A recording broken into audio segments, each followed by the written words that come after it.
Hello, Okay. beautiful human. I am Zach. That's Dan. And welcome to the studio for the first time in a minute. Thank you. Dinah Jane. I'm Dinah. Sometimes I get Diana or Dina. It's just so funny to like hear my name in different ways. Still? Yeah. I mean, like when I go to like South America, when I went to South America a long time ago, or different parts of the States, like people think it's Dina.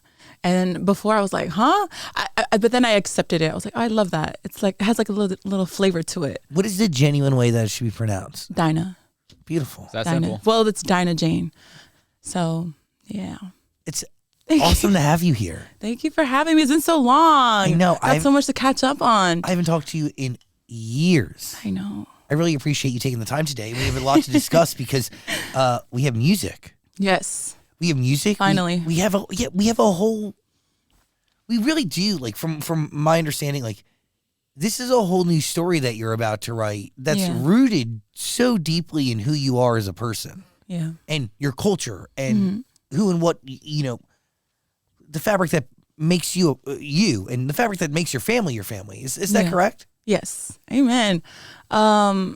I mean, I feel like I was kind of living like this Hannah Montana lifestyle, if that makes sense. Like, I'm so Polynesian, like I'm so Tongan when I'm at home, but then coming into Hollywood or like being a part of like the fast life, or like being in the industry, I feel like I had to put on like this different persona or like this act to like fit in, if that makes sense. So like my stylists or people that work with me like 24/7, they'd be like, oh, so like you still live with your family? Like you live with like 30 people? And I was like, yeah.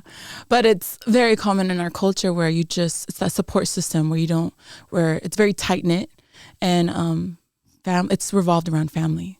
So I love that this time around I get to mesh my worlds in a beautiful way where I don't hide my story anymore. I mean, I live and breathe that lifestyle all the time back at home, so why not marry the two? I mean, you were just saying here, like, I guess somebody on your team also speaks Tongan, right? And Well, he's Samoan. but you were like, you spoke it, and you're like, I'm so happy that you could understand what I'm saying.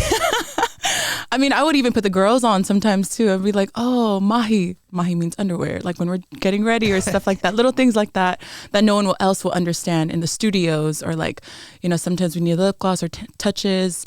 I would give them those little words that I knew. And then it would just help. Like it's like a hint, like, hey, I got you. Like no one would notice. So thank you, Chad, for knowing how to understand Tongan. What is having like a big family and that deep and genuine support system like coming out of something like Fifth Harmony? I mean, the support system is amazing. I mean, every state that we traveled to, my family was there. They flew, or like they lived there in every state. I didn't realize how big of a family I had. So every state, like Minnesota, I was like, what family lives out here? It's just amazing to know that my family has my back. Sometimes the girls are like, oh, I have no one at the state. Like, you could take my tickets, because they knew that I had family in town. So it's automatic. They're like, I only have family in Florida. The girls, I have family in Florida and Texas. It'll be tricky there, but anywhere else you can have the tickets.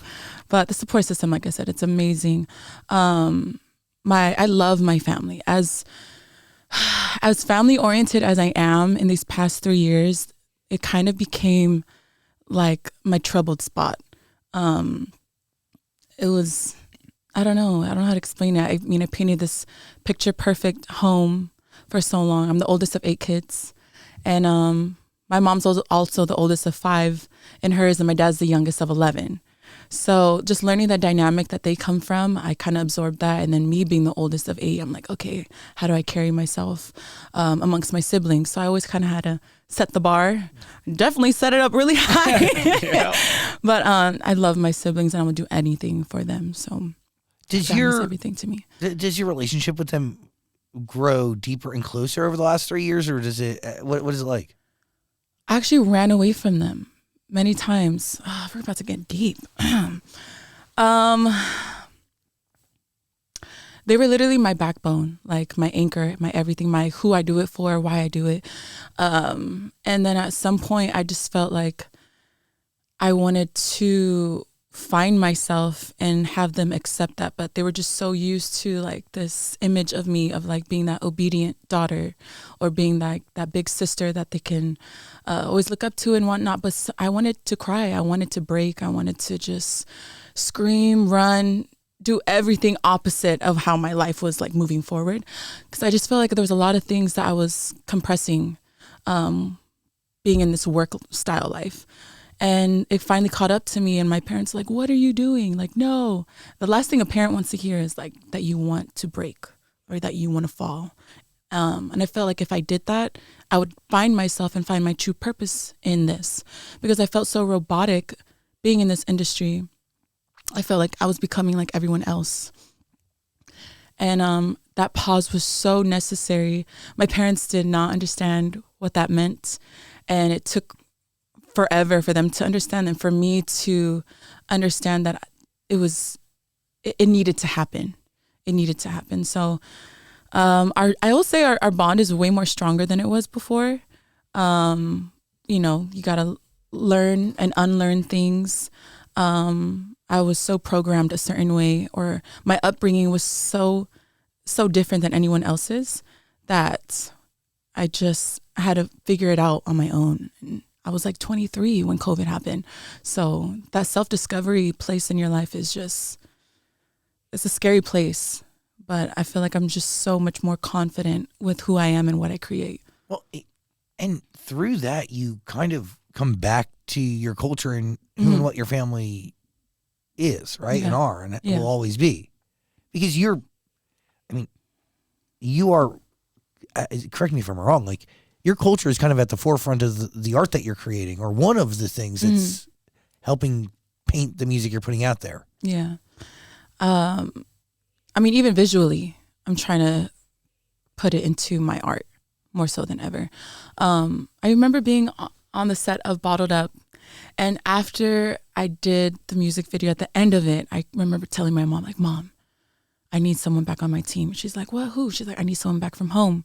I just feel like I'm like every other pop girl. I feel like I was also even going through an identity crisis where I couldn't identify myself. I didn't know who I was. Sometimes in the media, people would take me as my ethnicity. They would think that I'm Black or Latina or mixed. And at the time, it was like, okay, that's cool. I mean, that's such a big demographic. It's a big population or big community. But for me, coming from such a small minority or small population of Polynesians, I was encouraged, or not encouraged, I was advised to put a piece of myself, my culture, in a drawer and push it away for just a little bit, just to fit in. And the reality is, like, yeah, you should have been doing the opposite. Right. I mean, like I said, I was living and breathing. I was like in this place where I didn't know who to entertain, like who to give my image to. Like, I wore so many masks. I mean, I'm a church girl too. My family's Mormon, so going to church and living that, and then going back on the road and being like the sexy pop star girl, then going home being by myself is just so heavy to carry. Oh my gosh, even talking about it, I need some water. You got some water? Yeah, right. Oh, thank you. Woo. Sorry, I came in swinging with some heat. Thanks for coming. Damn, that's heavy.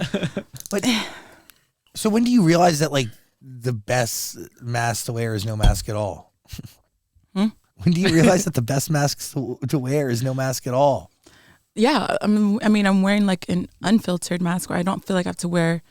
I kind of feel like I threw away those masks. But when do you realize that, and when do you actually throw them away? Like what it could be as simple as walking into any room that I walk in moving forward. I mean, musically or studio or photography, when we're taking pictures and whatnot, within my styling, I'm telling them like, oh, this is the type of jewelry we wear, or this is the type of style that we wear. Like, I want Polynesian hair. I notice it when I'm like in glams, like as simple as that. So it's kind of hard for people to understand or grasp the idea of what Polynesians look like and how we carry ourselves and what the image of that is. So yeah, I love being an island girl, and I love embracing her now. Not that I didn't before, but more than ever right now. What are you thinking?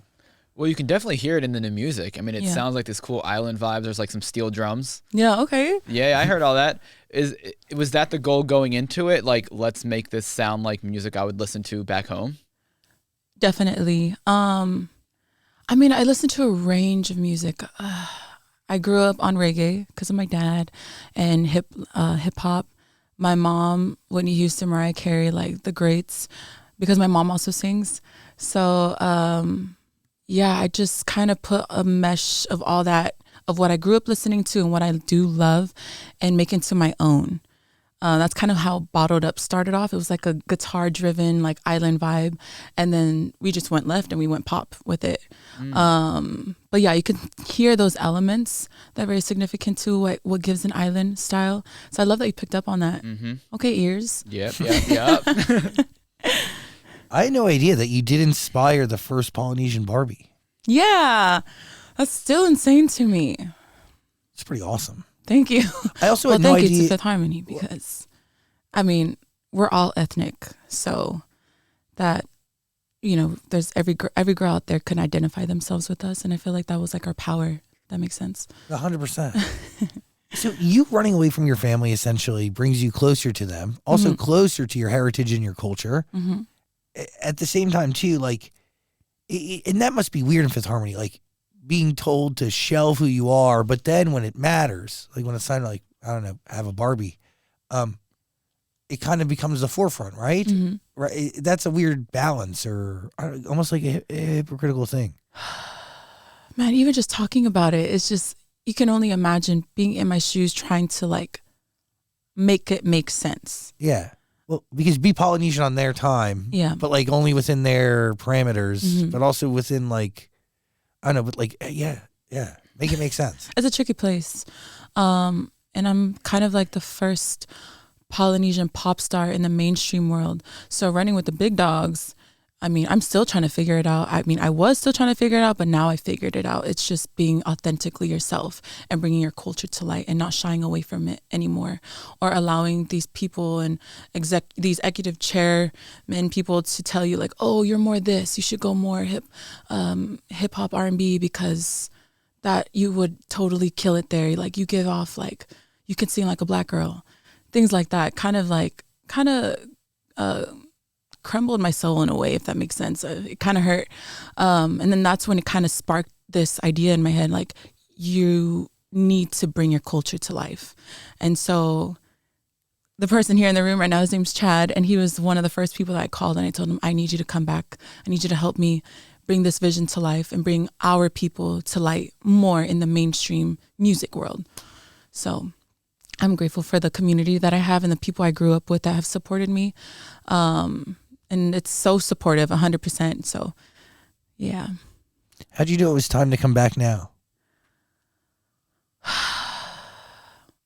I knew it was time because there was just like this urgency that was in me telling me, or like these whispers telling me, you need to get up. You need to stop running. I could cry right now thinking about it. What were you running from? From this.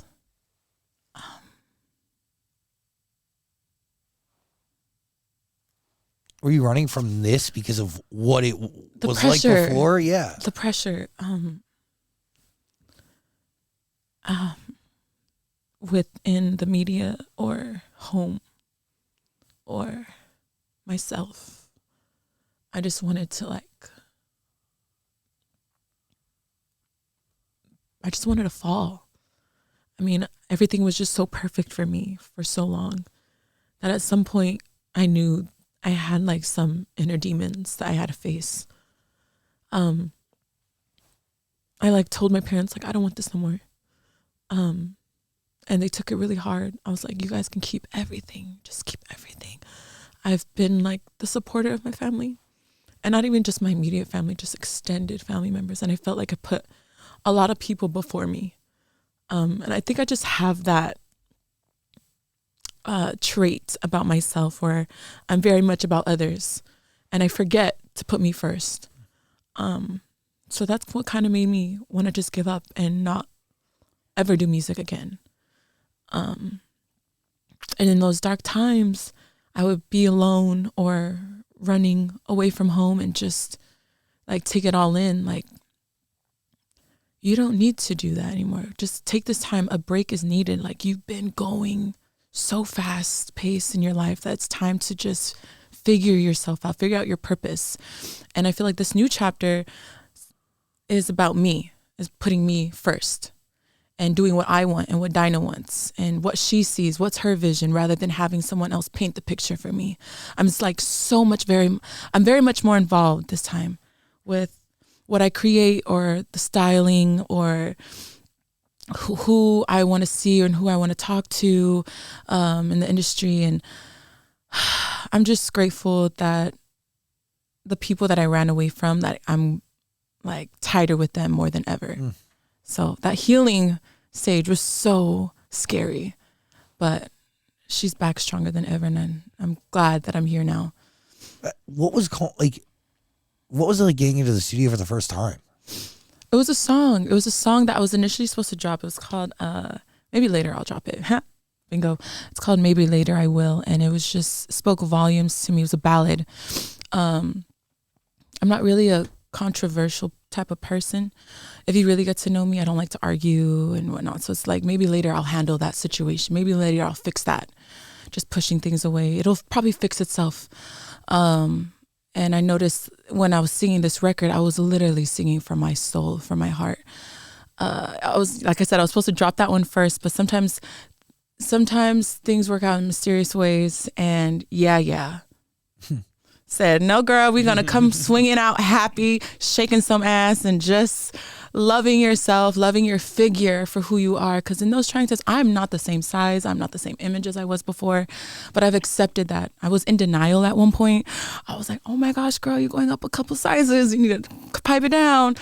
And I was still trying to squeeze myself in these tiny clothes. And I was like, it is not you anymore. You need to throw her away and just accept her for who she is and what she is now. It's just about loving your body, loving your figure. And I'm in that place of like loving every era, every season of myself and embracing it. Oh, it's beautiful. Does that come before the song or after the song is made? What was that? Does this love and this energy or this mindset come before you make the song or after you make the record? I mean, I found the song. I think it happened after the song, I would say. It was a little bit before, but then after I recorded the song, there was like this kind of self-love blanket wrapped around me. Like, girl, there's every girl out there that can like relate to you, of just throwing that image away and just embracing who she is now and loving her 100%. That's the best way to say it. Easier said than done, though. Yeah. Honestly, that's beautiful. Thank you. I feel like I've been talking a lot. I'm so sorry. That's what you're here to do. Why else are you here? I'm talking so much. Yeah. Okay. Yeah. Like, that's why you're here. Was there a thought in your head? You mentioned about, quitting music. Was there an actual thought that you may never do this again? Yes. And then who had to push you to? Did you push yourself, or did somebody say like, "Hey, let's really try this. Let's get back into it"? I want to say it was both. I would go to certain places and people would recognize me, and I would kind of find like in these dingy spots, like I'm going to like these little clubs, bars, and I'm thinking like nobody gonna notice me, like ain't no way. Walk in there, like, oh my gosh, that's Dinah Jane, like what? That's crazy. And I'm like, oh my gosh. And I would shy away from it, but then I'm like, oh girl, you're that girl. Like, why are you here again? What are you doing hiding? Why did you hide? I just wanted to live life and just like give no fucks. Like my fans would tell me like, why are you not acting like a celebrity? Well, sometimes I don't want to be a celebrity. And that was an era where I didn't want to be one. And I didn't realize my power or my impact on people when I was running away.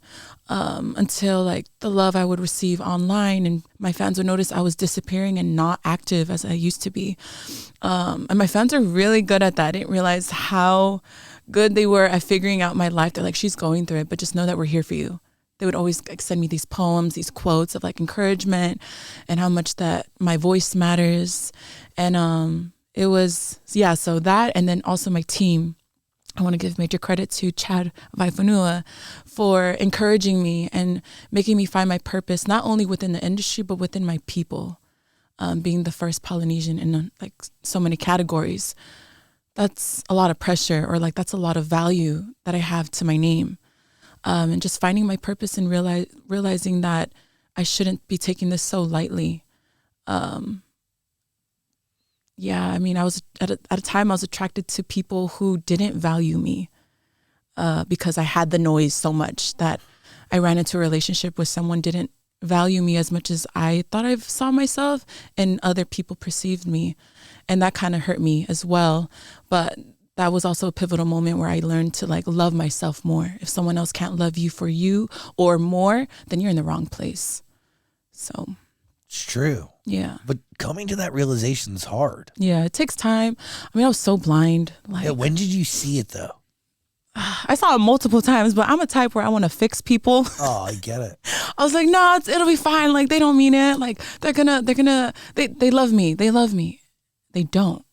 They love the idea of you, but there's a little bit of envy behind that because they like that you're acting regular. I love the idea of you bringing yourself down when you were up here. Does that make sense? Ooh, yeah. So once I would go into places and people would be like, what are you doing with that person? Or what are you doing with so-and-so? I was like, huh? I mean, that love is love. Love is love. And then love isn't love when you are dimming yourself to make them feel better about themselves. So whatever love I gave to anybody, I just hope they know like that it was genuine and that you could keep that love. And just know that you were blessed in that time. You were blessed in that time, and I will not do that again. I learned. Girl got her ass up and got to work. So how do we get to Yaya? Where did that come from? How did we get here? Why is this the first song you're putting out for this comeback? But also, where'd you find it? So DJ Flicked, he is a producer, a dope ass producer from, I met him through the girls. When we were in Fifth Harmony, he did our record called Sugar Mama. I can be a sugar mama with Megan Trainor. Megan Trainor wrote that song. And we also did Going Nowhere with Money Long. So she wrote that record as well. And I just remember having this like great friendship with him. Like I felt like he was someone from back at home. He felt Polynesian. Like he just had that Polynesian, like those traits that we have. It's very friendly, like Islander style, like just his approach in the room or how he carries himself. I was like, this is going to be my friend for a long time. So I've known him since then, and fast forward, we're here now. And he reached out to me when he found out that I was starting up again. He's like, sis, I got this record. You would sound crazy on it. And the songwriters are T-Mac and Livy Frank. Livy Frank actually wrote Lottery with me, my record that I dropped during COVID. So everything was just coming to an alignment. I was like, oh my gosh, it's just working out, full circle moment right now. And that's how Yaya came about. I heard the demo and I was like, that's mine, that's me.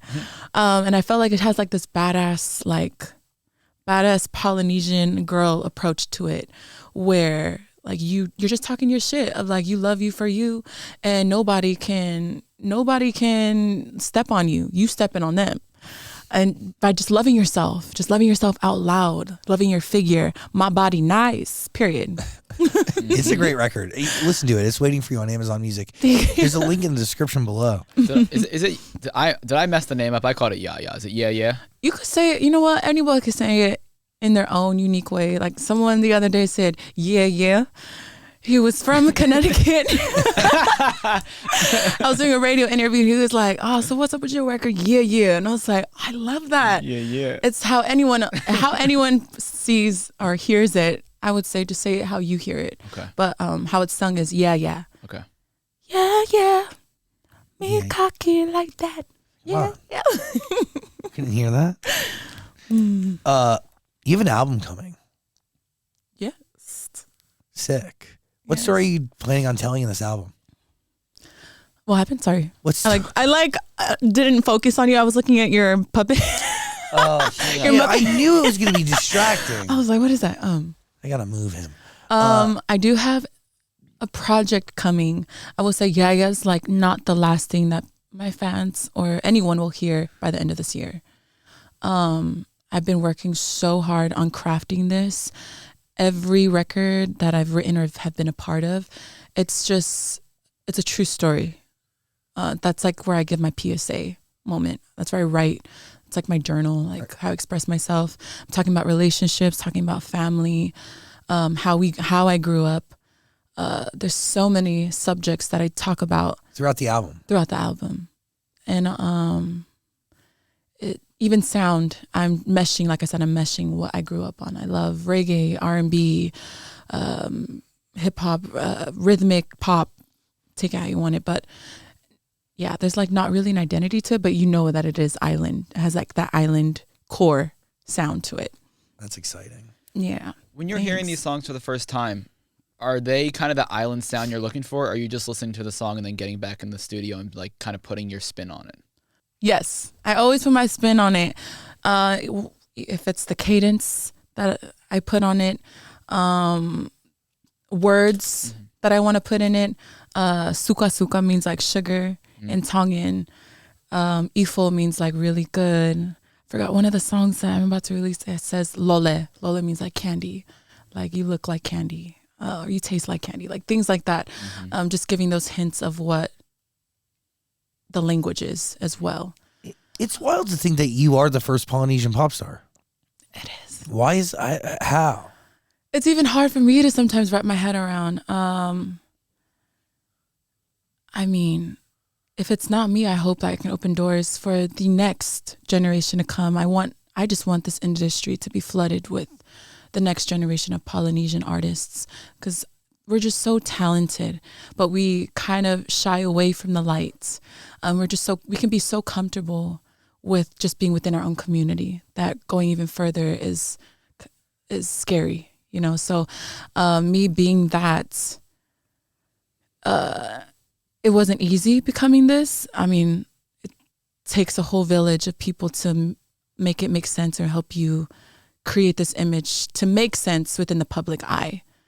So yeah, being the first, I don't take lightly within the music industry. I mean, we win in sports.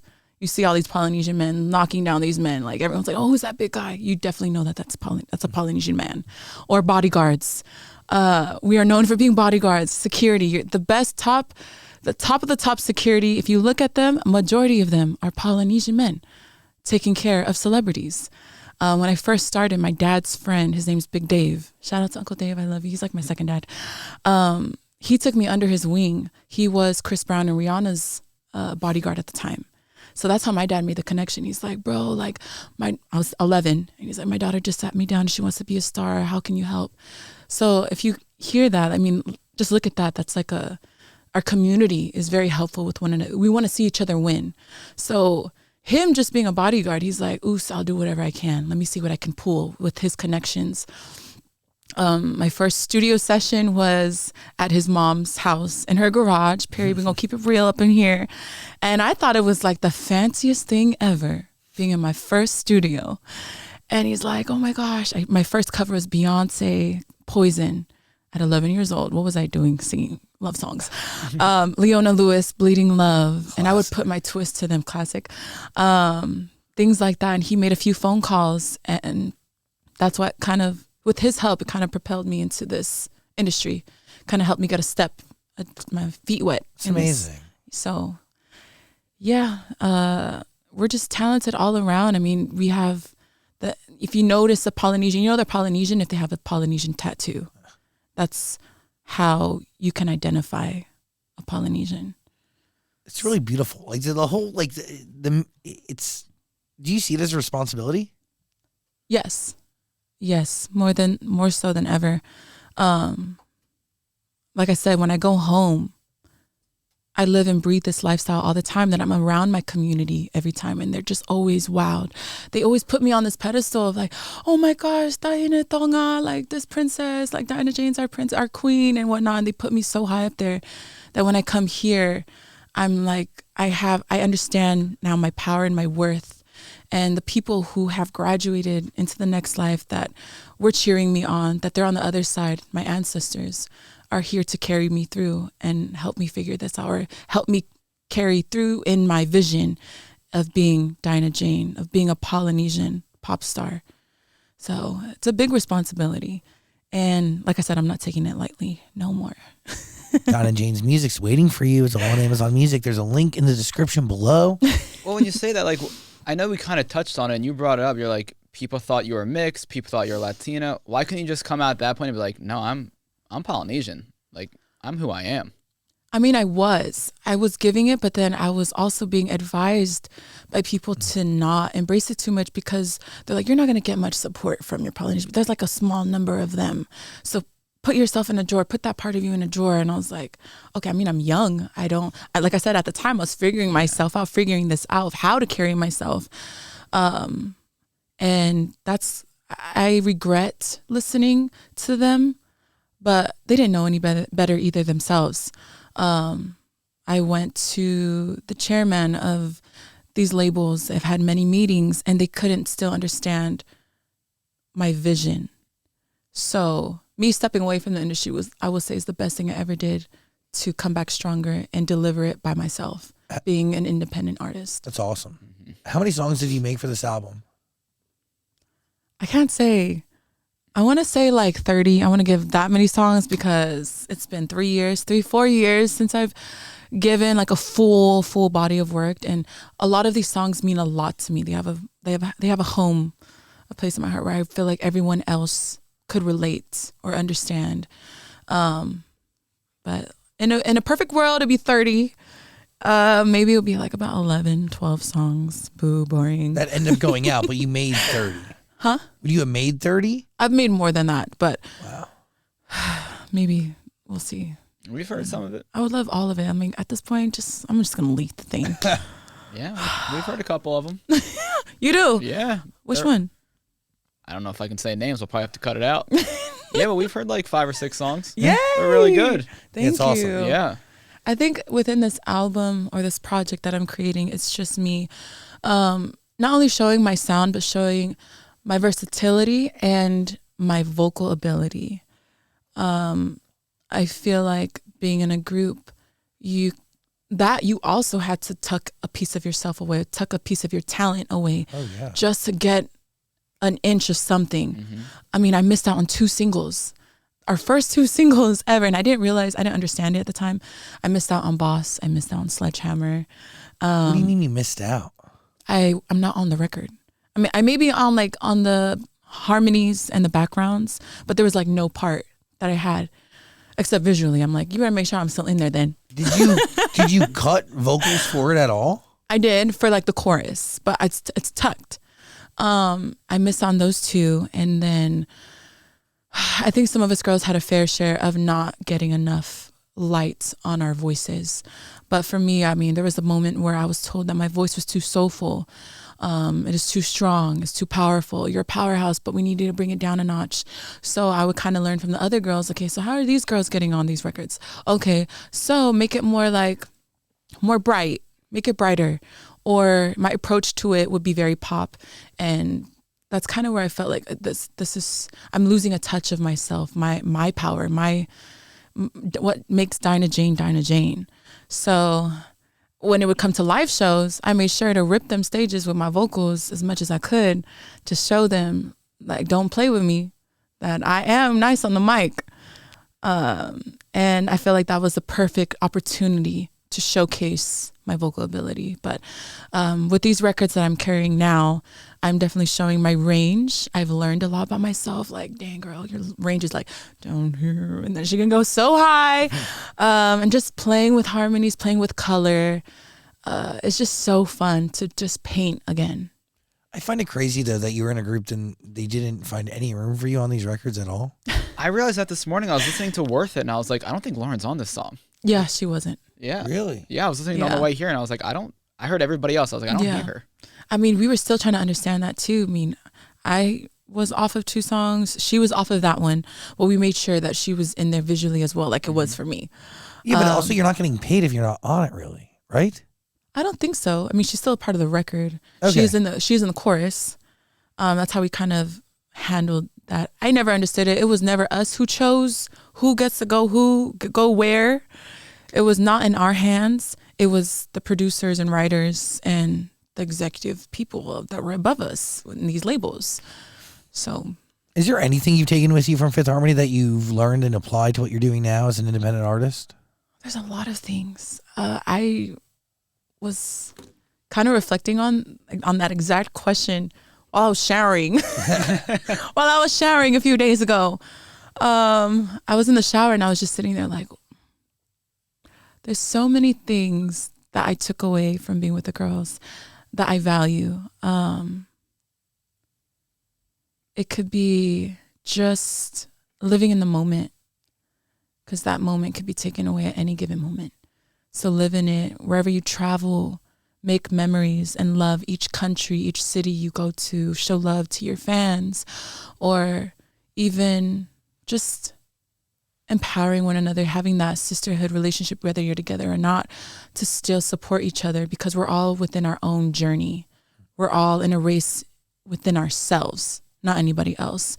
And I can kind of see that with each girl. And I can see that some of us are still healing. Some of us are already healed. I've taken a lot of the good and the bad, but I will say just being authentically yourself is what I see in each girl, and I love that for us. It is special. Yeah. It is wild, like, to think, I don't know, like, you guys were do you ever think that, like, there was, like, way more road to travel as a group? Yes. I mean, we've traveled everywhere together, but there's some places that we missed out on. And music, a lot of... like, more music to create, more records that could have been broken, like... I mean, sorry, I just did it again. We started very young. I mean, I feel like people don't understand that we started like at 15. I'm the youngest of the bunch. I don't look like it. And I don't look like it. She's a grown woman.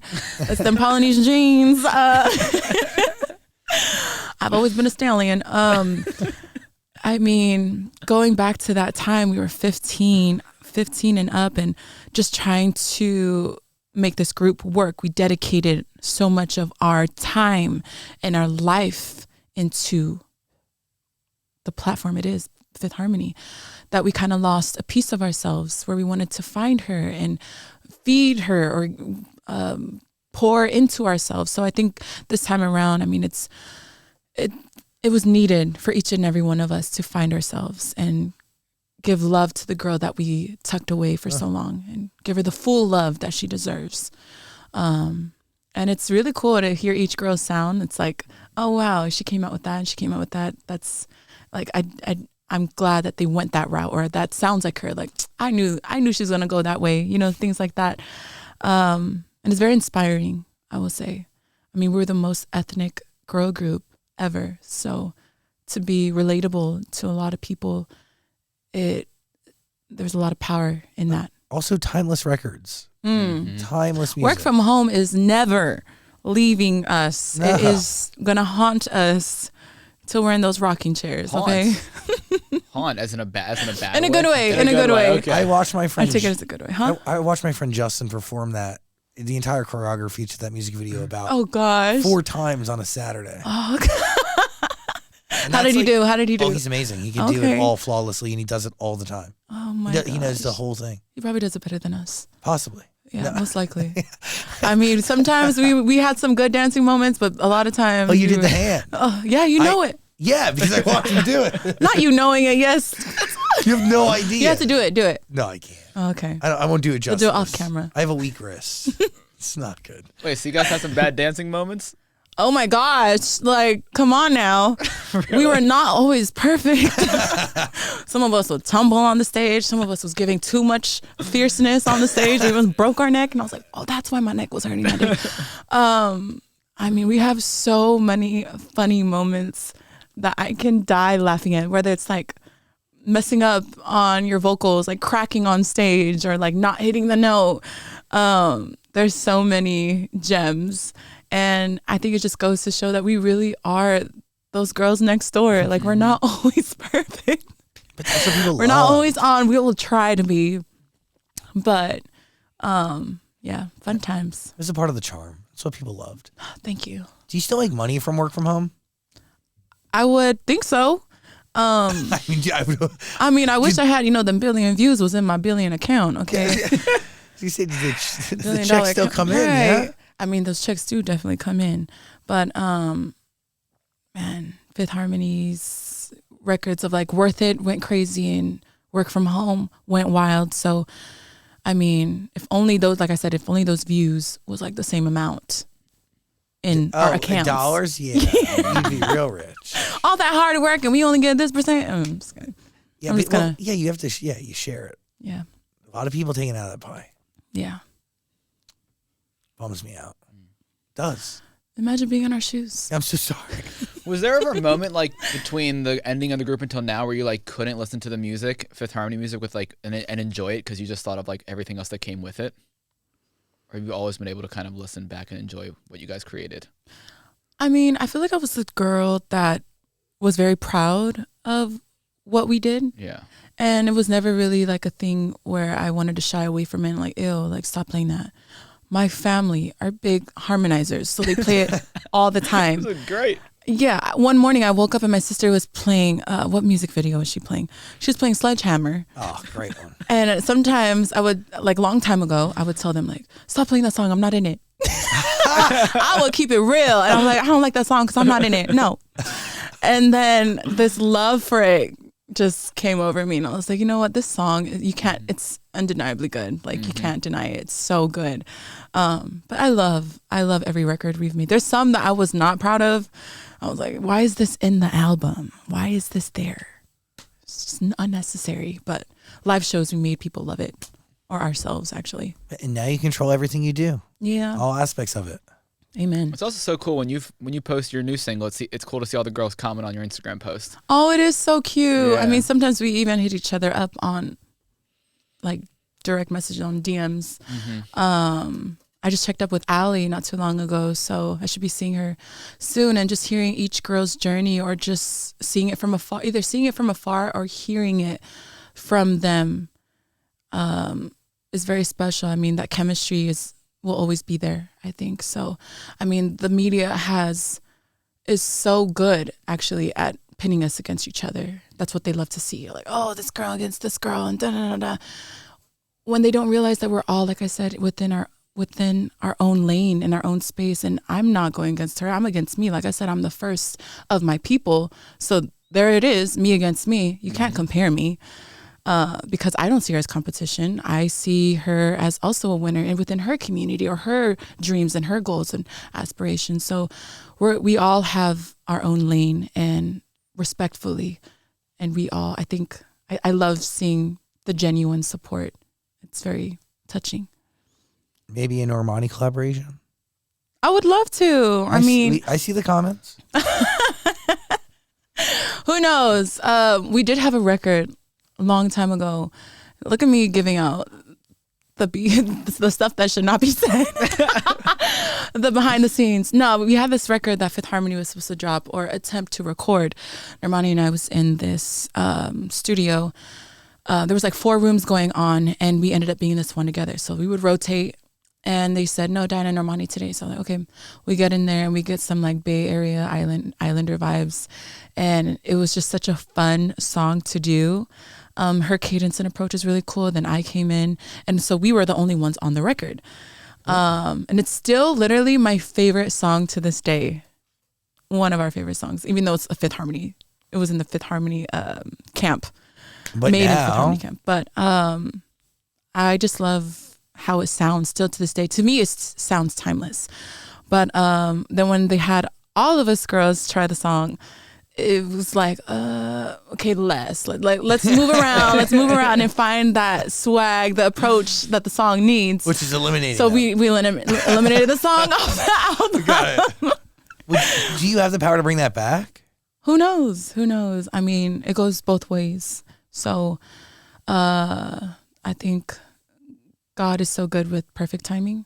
And when he says it's time, it'll be time. Beautiful. I have a question off of perfect timing. So when the pandemic hit, did you have an album or music ready to go that you were going to take on tour? When the pandemic hit, yes. So did you just scrap everything, or is something that's coming out in the future, was that stuff you had before? Is everything we're going to hear new? I think everything that you're going to hear moving forward is new. Okay.